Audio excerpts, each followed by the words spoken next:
به نام خدا. سلام دوستان، خوش آمدید به چنل من، یعنی یوتیوب HSN.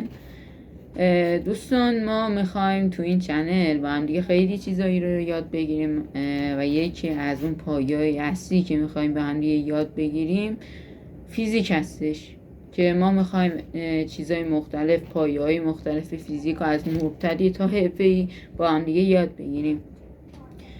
من حسینم، کلاس 8م که الان تموم شده و دارم میرم کلاس 9م، ولی این چنل مناسب برای کسایی هستش که برای بچه‌هایی که همسن منن یا کوچیکترن یا بزرگتر فیزیک یادگیریشون برای سخته.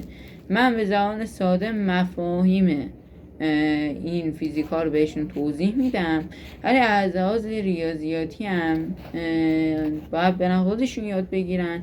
چون که من بخوام ریاضیاتش رو یاد بدم ممکنه یه ذره گیج کننده باشه، چون که من یه ذره نمیتونم ریاضی ساده درس بدم، ولی فیزیک رو راحت میتونم ساده درس بدم و خیلیاتون بفهمید. و این اولین ویدیوی چنلم هست. حالا این چنل رو من خریدم، نمیدونم یوتیوب من مشکل داشت، نتونستم خودم چنل بزنم.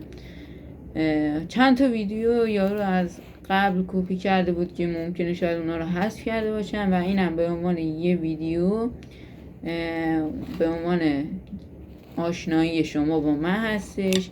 و لطفا لایک و سابسکرایب یادتون نره که جلسه بعدی شروع میکنیم فیزیک از مبتدی تا بعدش متوسط و حرفه‌ای با هم دیگه یاد بگیریم.